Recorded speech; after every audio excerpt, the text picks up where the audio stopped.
সুন্দরগড় রাজ্য, যেমন নাম তেমনি সৌন্দর্যে ঘেরা এই রাজ্য। এই রাজ্যের রাজা প্রজাদের খুব খেয়াল রাখতেন। রাজা প্রজাদের কথা যতই ভাবুক, কিন্তু প্রজারা রাজাকে মোটেও পছন্দ করে না। তার একমাত্র কারণ, রাজার কোনো সন্তান ছিল না। রাজা ধীরাজকে সকলে আটখুরে রাজার অপবাদ দিত, আর এই অপবাদ মাথায় নিয়ে রাজার পক্ষে বেঁচে থাকা মুশকিল হয়ে পড়েছিল। তবুও রাজা রাজ্যের প্রজাদের ভুলতে পারে না। তাই একদিন সকালবেলা রাজা একটা রাস্তা দিয়ে যাচ্ছিল।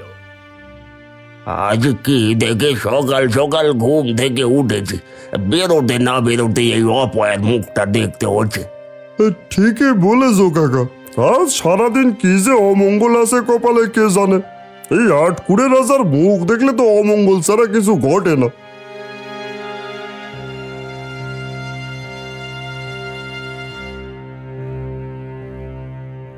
তোমরা এইভাবে কেন বলছো?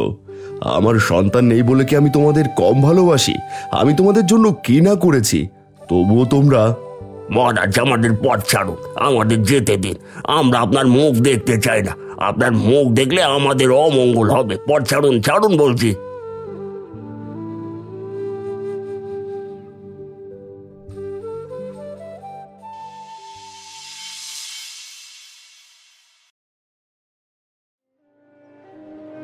জানো রানী, রাজ্যের প্রজাদের সুখে রাখলেও আমি নিজে সুখী হতে পারিনি।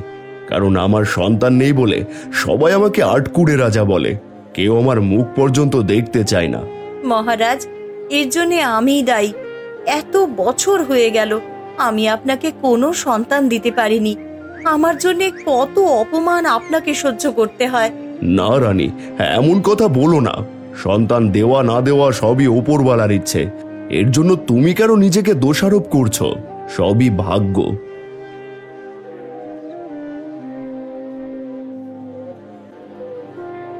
মহারাজ, আপনি বেশ কিছুদিন হলো দরবারে আসেন না। আপনাকে ছাড়া রাজ দরবার খালি খালি লাগে। দরবারে চলুন মহারাজ, দরবারে চলুন। ঠিকই বলেছ প্রহরী, অনেকদিন হলো দরবারে বসাই হয়নি। চলো প্রহরী।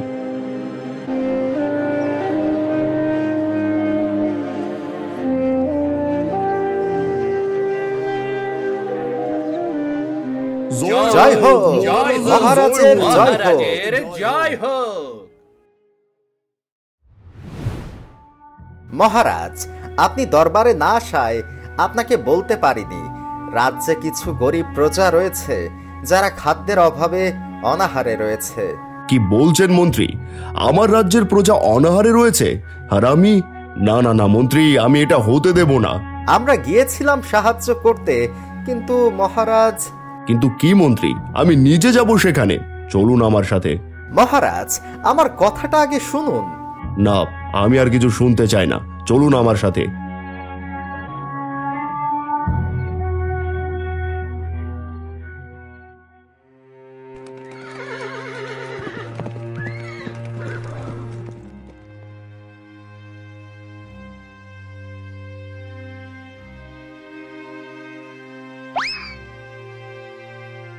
একি, আপনি দরজা বন্ধ করলেন কেন?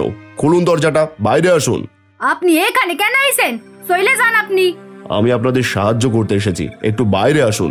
না, আমাদের কোনো সাহায্যের দরকার নাই। আপনার মুখ দেখলে আমাদের অমঙ্গল হইব।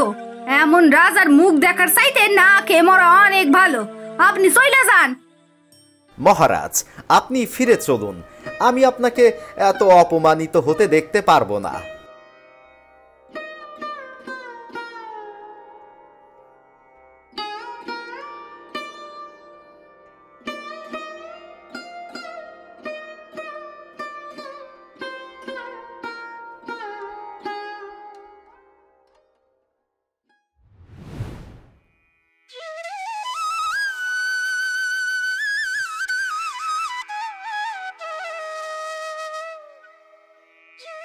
কি হয়েছে মহারাজ?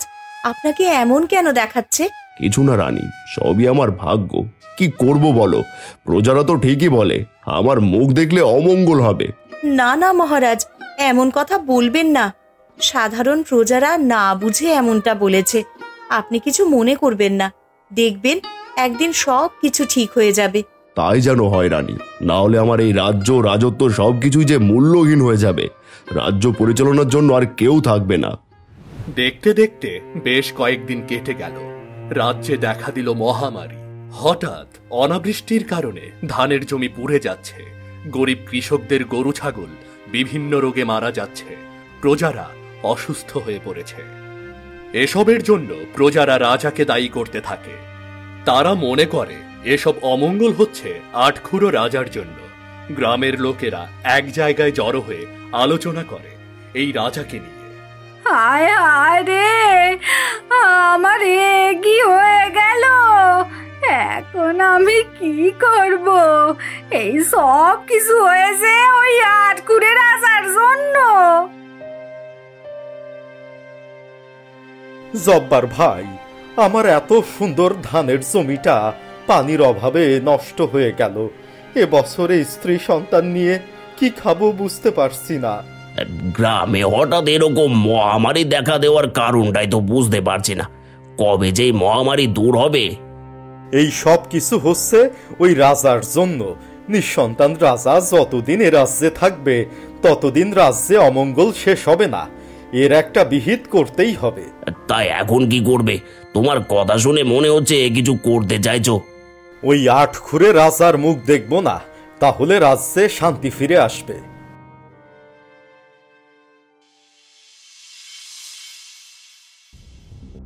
শোনো গ্রামবাসীরা, আমাদের রাজ্যের রাজা নিঃসন্তান। কোনো নিঃসন্তান লোকের মুখ দেখলে আমাদের অমঙ্গল হবে। তার মুখ দর্শন করাও পাপ। রাজা এই রাজ্যে থাকতে পারবে না। হ্যাঁ, তাই করুন, তা না হলে আমাদের এক সময় না খেয়ে মরতে হবে।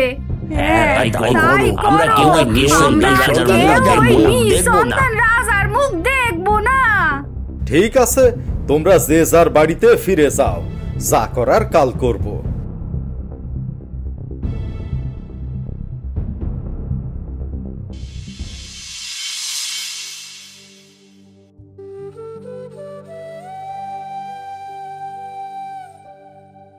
মহারাজ, আপনি কি এত ভাবছেন? বলুন না আমাকে, আমিও শুনতে চাই। রানী, আমি আর পারছি না। নিঃসন্তান হওয়ার চাইতে মরে যাওয়া অনেক ভালো। এই অপবাদ মাথায় নিয়ে রাজ্যে থাকার চাইতে জঙ্গলে গিয়ে থাকবো। তাই বলে আপনি রাজ্য ছেড়ে চলে যাবেন? আপনি চলে গেলে প্রজাদের কি হবে, আমার কি হবে? কি নিয়ে থাকবো আমি এই রাজমহলে মহারাজ? তুমি আমার সাথে যাবে রানী? আমি অনেক চেষ্টা করেছি, শত চেষ্টা করেও আমি কোনো সন্তান লাভ করতে পারিনি। বিভিন্ন হেকিম কবিরাজ দেখিয়েছি, তবুও কোনো কাজ হয়নি। যতদিন না আমাদের কোনো সন্তান হবে ততদিন আমরা রাজ্যে ফিরবো না। কিন্তু মহারাজ, এত কিছু কে সামলাবে? তোমাকে এত চিন্তা করতে হবে না। আমি মন্ত্রীকে বলে সব ব্যবস্থা করে রেখেছি। আমরা না ফেরা পর্যন্ত মন্ত্রী এই রাজ্য পরিচালনা করবে। চলো রানী। ঠিক আছে, চলুন।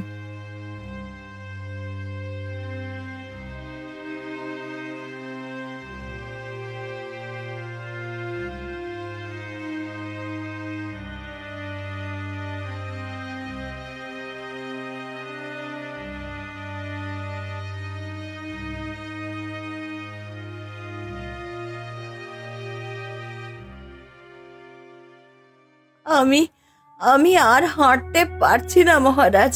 তৃষ্ণায় গলাটা শুকিয়ে গেছে। এই নির্জন জঙ্গলে এখন জল কোথায় পাই? তুমি একটু বসো, দেখি কোথাও জল পাই কিনা।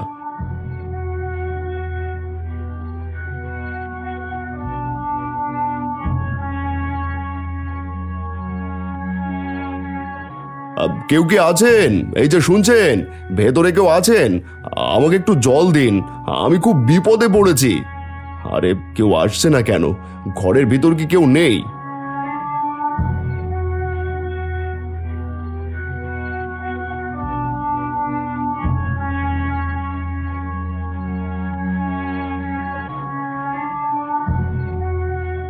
ঘরের ভিতর তো কেউ নেই, এখন কি করি? এই তো জল, এখান থেকে জল নিয়ে যাই।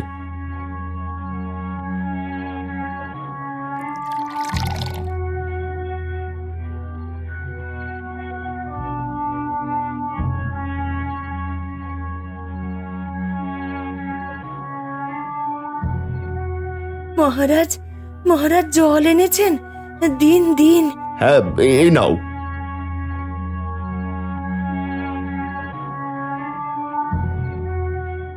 আহ, তৃষ্ণায় প্রাণটা বেরিয়ে যাচ্ছিল।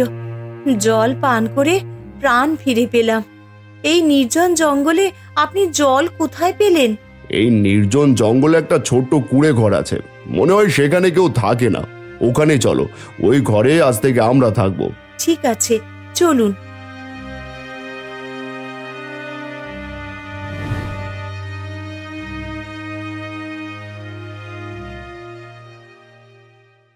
এরপর থেকে রানীকে কুঁড়ে ঘরে রেখে রাজা জঙ্গল থেকে ফল সংগ্রহ করে কোনো মতে তাদের দিন পার করছিল।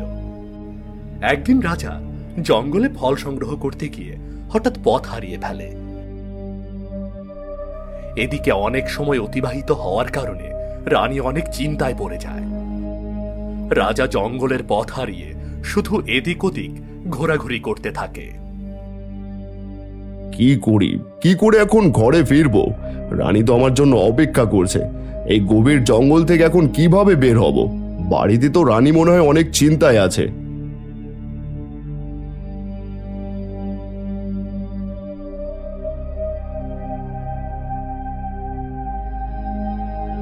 কে আপনি বাবা? এই গভীর জঙ্গলে একা একা বসে কি করছেন? কে তুই? আমার এতদিনের সাধনার ধ্যান তুই ভঙ্গ করলি? বাবা, আমি সুন্দরগড় রাজ্যের রাজা। আমি এই জঙ্গলেই থাকি, পথ হারিয়ে এখানে এসেছি। তুই রাজা হয়ে সাধারণ পোশাকে এই জঙ্গলের মধ্যে কি করিস? রাজ্যের প্রজারা আমাকে রাজ্যে থাকতে দেয়নি, তাই আমি রানীকে নিয়ে এই জঙ্গলে চলে এসেছি। তুই রাজা হয়ে তোর রাজ্যে থাকতে পারিসনি, এর কারণ কি? আমার দুঃখের কথা শুনেই বা আপনি কি করবেন? তার চাইতে আপনি আমায় পথের সন্ধান দিন। আমি এই জঙ্গলে পথ হারিয়ে ফেলেছি। হ্যাঁ, পথের সন্ধান তো দেবই। তার আগে বল, কেন তুই এই জঙ্গলে এসে বসবাস করছিস? একজন রাজা তার রাজ সিংহাসন ছেড়ে কি জন্য জঙ্গলে বসবাস করে তা তো আমাকে জানতেই হবে। তাহলে শুনুন, আমার কোনো সন্তান নেই, তাই রাজ্যের প্রজারা মনে করে আমার মুখ দর্শন করলে ওদের অমঙ্গল হবে। তাই আমি মনের দুঃখে বনে এসেছি। আমি সিদ্ধান্ত নিয়েছি, যতদিন না আমাদের কোনো সন্তান হবে ততদিন আমরা রাজ্যে ফিরে যাব না। তোদের সন্তান নেই তাতে কি হয়েছে? সন্তান হবে। সত্যি বলছেন বাবা? আমাদের সন্তান হবে? হ্যাঁ, সন্তান হবে।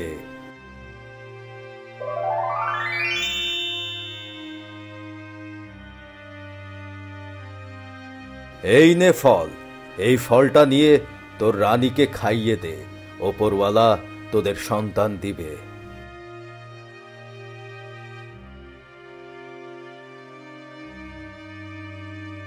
আপনাকে যে কি বলে ধন্যবাদ দেব বুঝতে পারছি না। আপনাকে অনেক অনেক ধন্যবাদ বাবা। ধন্যবাদ দিতে হবে না, তুই রানীকে ফলটা খাওয়ানোর ব্যবস্থা কর। ঠিক আছে বাবা, আমি তাই করছি। হ্যাঁ, এবার সোজা দক্ষিণে যা, তাহলে তোর কুড়ে ঘর পেয়ে যাবি।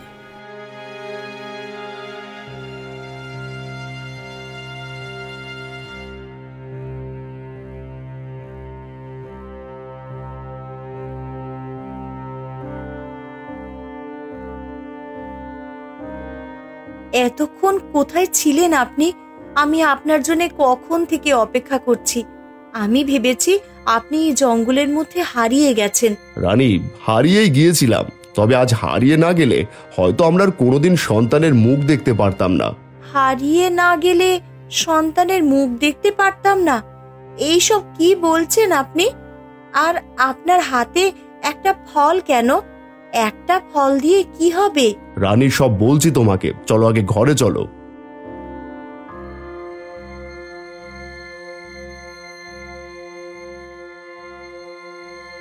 এবার বলুন কি হয়েছিল? তাহলে শোনো।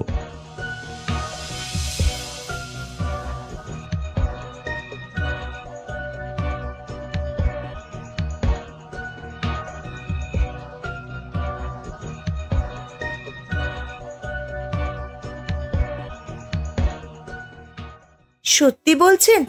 এই ফল খেলে আমাদের সন্তান হবে? দিন দিন, আমি এখনই এই ফল খাবো।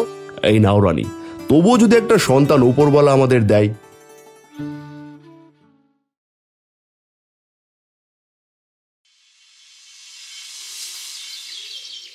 রাজা জ্যোতিষীর দেওয়া ফল রানীকে খাইয়ে দিয়ে একটা সুসংবাদ পাওয়ার অপেক্ষা করে। এরপর কিছুদিন কেটে যায়। একদিন রানী বুঝতে পারে তার গর্ভে সন্তান এসেছে, আর সেই কথা রাজাকে জানায়। রাজা শুনে খুব খুশি হয় আর বলে, রানী জানো না আজ কত খুশি, তোমাকে বলে বোঝাতে পারবো না। এত বছর পর আমার একমাত্র উত্তরসূরি পৃথিবীতে আসছে। হ্যাঁ মহারাজ, এতদিনে ওপরওয়ালা আমাদের মুখের দিকে তাকিয়েছেন। মহারাজ, এখন কি আমরা রাজ্যে ফিরতে পারি? হ্যাঁ, আর দেরি নয়, আমরা এই দিনটার অপেক্ষায় তো ছিলাম। চলো এবার আমরা মহলে ফিরে যাব। এই খুশির সংবাদ যে পুরো রাজ্যের প্রজাদের দিতে হবে। ঠিক আছে মহারাজ, চলুন ভিতরে চলুন, আপনার পোশাক পরিবর্তন করতে হবে।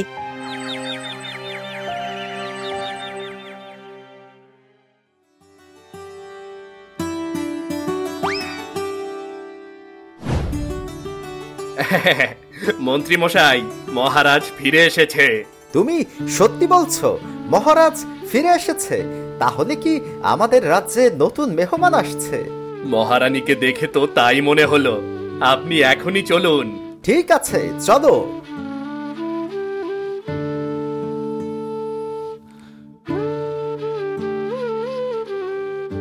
মহারাজ, আপনি ফিরে এসেছেন? হ্যাঁ মন্ত্রী, আমি ফিরে এসেছি। আর সব থেকে বড় কথা হলো, এই রাজ্যের ভবিষ্যৎ উত্তরাধিকারী আসছে। মহারাজ, এ যে বড় খুশির সংবাদ। আসুন, আপনারা ভেতরে আসুন। রাজা রাজ্যে ফিরে আবার সব দায়িত্ব বুঝে নেয়। এদিকে রানীর গর্ভের সন্তানের কথা পুরো রাজ্যে ছড়িয়ে পড়ে। কিছুদিন পর রানীর গর্ভে জন্ম নেয় এক ফুটফুটে রাজকুমার। এতে রাজা অনেক খুশি হয়। মন্ত্রী মশাই, আজ আমি সবচাইতে বেশি খুশি। আপনি সারা রাজ্যে ঘোষণা করে দিন আমি আর আটকুড়ে রাজা নই, আর আপনি সারা রাজ্যের প্রজাদের ভোজনের ব্যবস্থা করুন। আমি সারা রাজ্যের প্রজাদের পেট ভরে খাওয়াতে চাই। আমি তাই করছি মহারাজ।